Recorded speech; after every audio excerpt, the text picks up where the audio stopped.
Assalamu alaikum viewers, welcome back another new lesson at Jafar Iqbal's English 8. Hope that you all are doing great and same as always. This is Jafar Iqbal Shahib once again before you to describe a fantastic topic. Today our topic is about summary writing.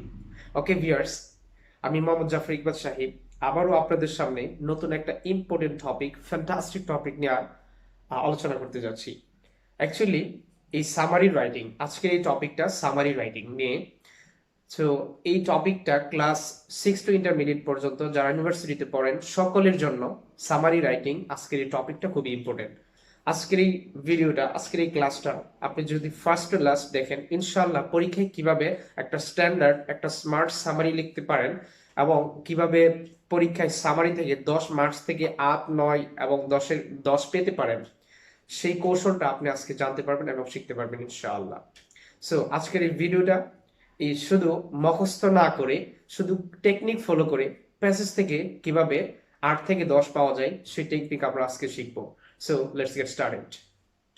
Viewers, আমি দেখেন প্রথমে কিছু technique এখানে লিখেছি, points and technique. So summary লিখতে গেলে আপনাকে যে পয়েন্টসগুলো, যে টেকনিকগুলো ফলো করতে হবে, চলেন শুরুতে আমরা টেকনিকগুলো আলোচনা করি। সবাইকে আমার ভিডিওটা একবার দুইবার যতবার আপনি যতবার জিনিসটা ক্লিয়ার না হবেন ততবার পর্যন্ত দেখতে থাকবেন ইনশাআল্লাহ। আশা করি একবার দেখলে বুঝতে পারবেন, তারপরে বারবার দেখতে থাকবেন ইনশাআল্লাহ। আর কিছু করা লাগবে না, জাস্ট পরীক্ষায় আপনি অ্যান্সার করতে পারবেন। দেখেন, ইউজ ইউর ওন ওয়ার্ডস। দেখেন, সামারি রাইটিং এ আপনাকে প্যাসেজ থেকে সামারি লিখতে বলা হয়, তো ওই জায়গাতে আপনি আপনার নিজের ওন ওয়ার্ডস ইউজ করতে হবে। এটা প্রশ্ন করতে আপনাকে প্যাসেজে বলে দিবে, আপনার নিজের ভাষায় সামারিকে লিখতে হবে। এখানে বলছে ইউজ ইউর ওন ওয়ার্ডস, মানে নিজের ভাষায় আপনাকে সামারি লিখতে হবে, ব্যবহার করতে হবে। Don't copy full sentence from the passage. Passage থেকে ফুল সেন্টেন্সকে কপি করা যাবে না। আপনারা যখন প্যাসেজ থেকে সামারি আনসার করতে যাবেন, আমরা কি করি, প্যাসেজের প্রথম থেকে এক লাইন, মাঝে থেকে এক লাইন, শেষ থেকে এক লাইন, এভাবে প্যাসেজ থেকে শুধু সেন্টেন্স আমরা লিখে দিয়ে আসি।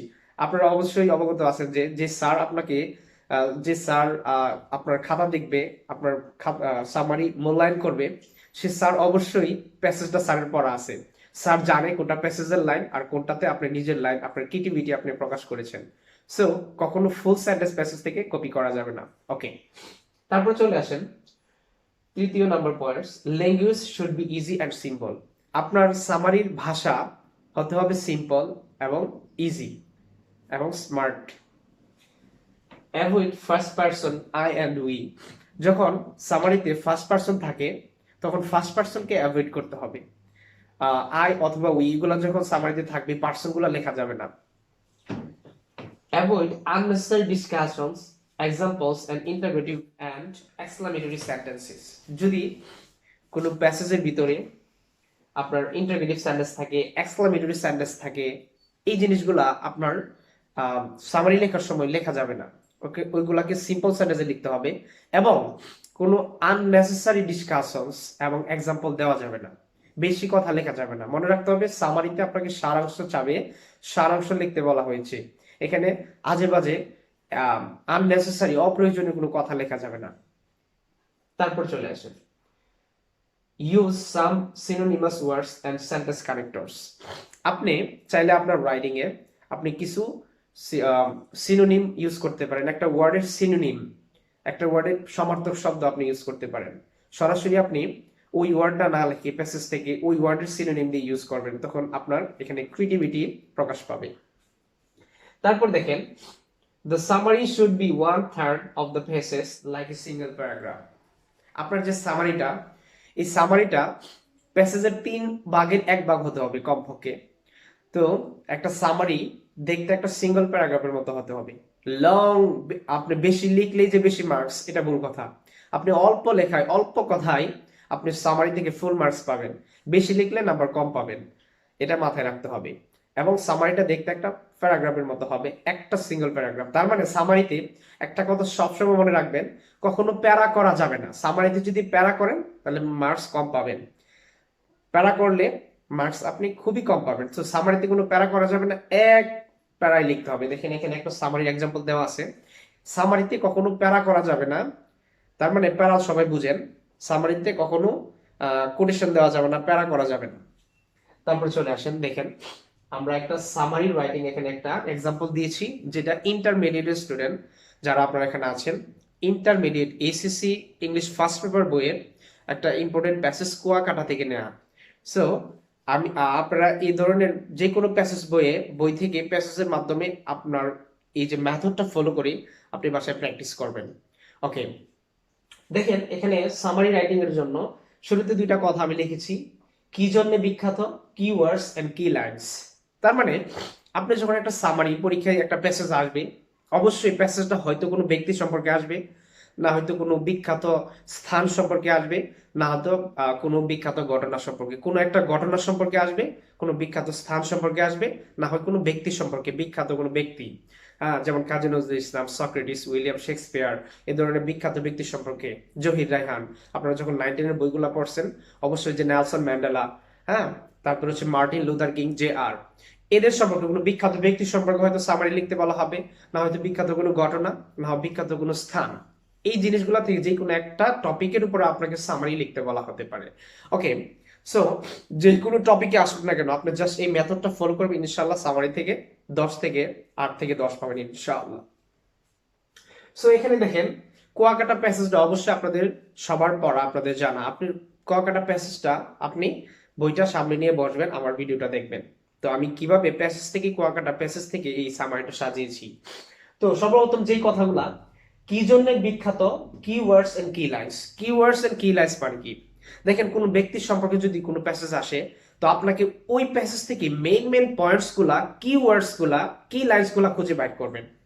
হ্যাঁ, জাস্ট একটু টেকনিক ফলো করে যে দেখবেন ওই ব্যক্তিটা কি জন্য বিখ্যাত, ওই ব্যক্তির অ্যাচিভমেন্টস গুলা কি, ওই ব্যক্তির অ্যাচিভমেন্টস গুলা কি, এবং ওই ব্যক্তি কি জন্য বিখ্যাত, তার এডুকেশন, হ্যাঁ, তার সার্ভিস, এই জিনিসটা কন্ট্রিবিউশন, এই জিনিসগুলো খুঁজে বের করবেন, পয়েন্টস, কিওয়ার্ডস। তারপরে যখন কোনো বিখ্যাত স্থান, তো বিখ্যাত স্থানটা কি জন্য বিখ্যাত, স্থানটা কেন বিখ্যাত, কি জন্য বিখ্যাত, এখানে এটার উল্লেখযোগ্য বৈশিষ্ট্যগুলো আপনি খুঁজে বের করবেন।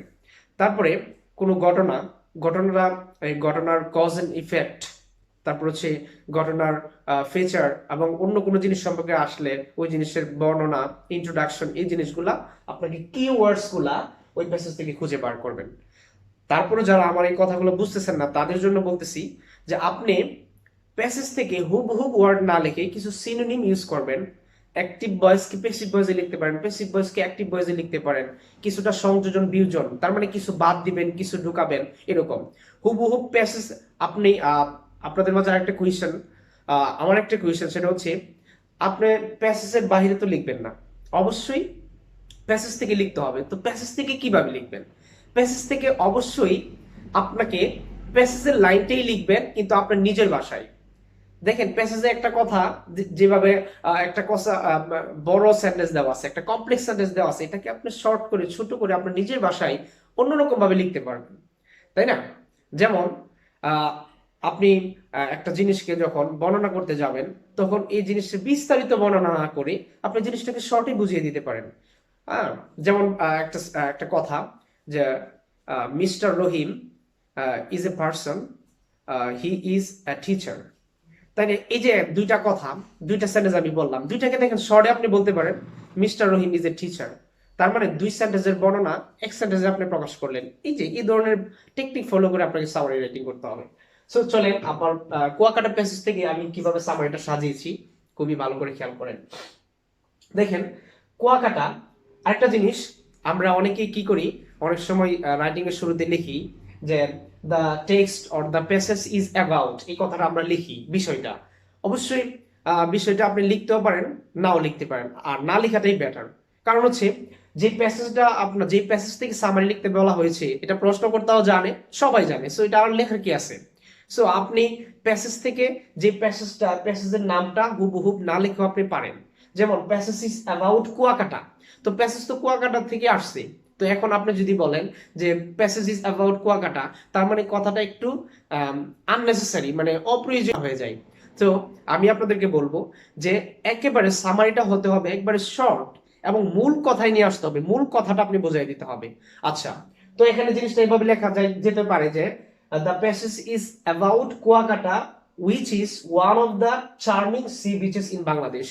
এই ধরনের বড় সেন্টেন্সও লেখা যায়, কিন্তু তার মানে আরো শর্টে লিখতে পারেন, Kuakata is one of the charming sea beaches in Bangladesh.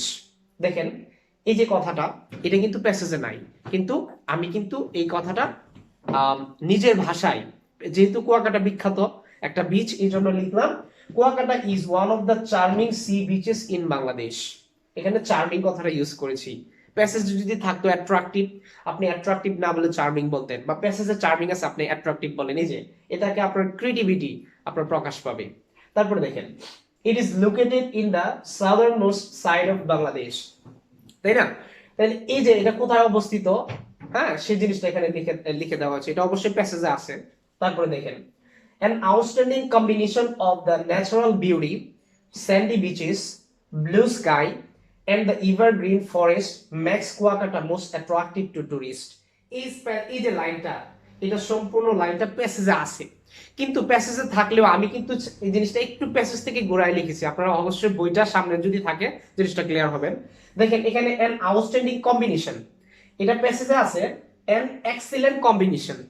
আমি এক্সিলেন্ট কম্বিনেশন না লিখে আমি লিখলাম an outstanding combination। দেখেন আউটস্ট্যান্ডিং কথাটা কিন্তু প্যাসেজে নাই, তার মানে আপনি দেখেন একটা সিনোনিম ওয়ার্ড, এখানে এক্সিলেন্টের জায়গায় আপনি আউটস্ট্যান্ডিং কথাটা ইউজ করছেন, তার মানে প্রশ্নকর্তা জিনিসটা যখন লক্ষ্য করবে আপনাকে অবশ্যই অবশ্যই মার্কসে বাড়িয়ে দিবে। তারপর দেখেন, তারপর কি, a visitor can visit both the sunrise and the sunset for the sea from the beach from the Kuakata.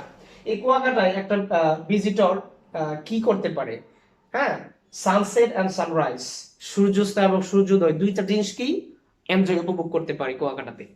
তারপর দেখেন অ্যাবভ অল, এই যে দেখেন এখানে একটা অ্যাবভ অল কথাটা আমি ইউজ করেছি, একটা কানেক্টরস ইউজ করছি। It is truly a virgin island and a holy land for Hindus and Buddhists। দেখেন এই যে দুইটা এখানে প্যাসেজে দুইটা লাইন, বড় দুইটা লাইন, এটাকে শর্টে লিখেছি, দেখেন দুইটা লাইনকে একটা লাইন করে ফেলেছি। It is truly a virgin island, এটা একটা লাইন, আবার and a holy land for Hindus and Buddhists, এই যে এটা আরেকটা লাইন, দুইটা লাইনকে একসাথে করে দেখেন শর্টে লিখেছি। তার মানে এই যে একটা সামারি লিখেছি আমি, এই সামারিটা প্যাসেজের সকল জায়গা থেকে, প্যাসেজের প্রথম থেকে মাঝ থেকে এবং শেষ পর্যন্ত সব জায়গা থেকে কি ওয়ার্ডস গুলা, কি লাইনস গুলা নিয়েছি, ইম্পর্টেন্ট কথাগুলা, মোস্ট ইম্পর্টেন্ট কথাগুলা আমি এখানে আলোচনা করেছি। সো আপনারা যখন একটা প্যাসেজ থেকে এইভাবে মেন ওয়ার্ড গুলা, মেন কি ওয়ার্ডস গুলা আপনি খুঁজে বাইর করে সেন্টেন্সটা এইভাবে আনসার করবেন, ইনশাআল্লাহ এই সামারি আপনি পরীক্ষায় লিখে 10 থেকে আপনাকে 7 8 9 10 দিতে বাধ্য হবে। And I promise you, I assure you, আপনি 10 থেকে 10 পেতে পারেন যদি এই মেথডটা, এই স্ট্র্যাটেজিটা ফলো করে আপনি আনসার করেন। এই হচ্ছে আপনার এই যে কথাটা, কুয়াকাটা কেন বিখ্যাত, এটাকে এই ওয়ার্ডটাকে অন্যভাবে আপনি লিখতে পারেন।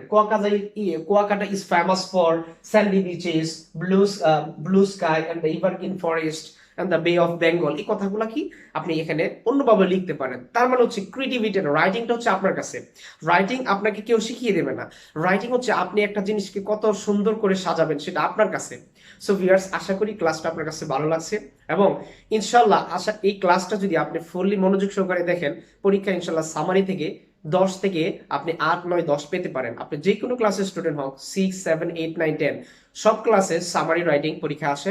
সো সামারি রাইটিং মনে রাখবেন, কোনো মুখস্থ ছাড়া প্যাসেজ থেকে 10 থেকে 10 পাওয়া যায়, 10 থেকে 8 9 10 পাওয়া যায়। আর যখন আপনি এই মেথডগুলো ফলো না করে হুবহু প্যাসেজ থেকে লাইন উঠাবেন, তখন আপনি 10 থেকে নাম্বার পাবেন 1 2 সর্বোচ্চ 3, 1 2 3।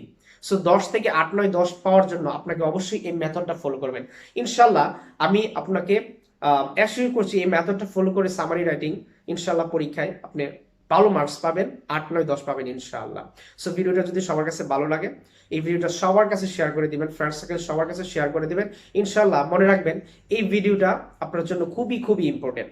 এবং আমার এই ক্লাসগুলা আমি খুব কষ্ট করে, আমি সময় ওয়েস্ট করি আপনাদের কল্যাণে, স্টুডেন্টসদের কল্যাণে আমি ক্লাসগুলো করে যাচ্ছি।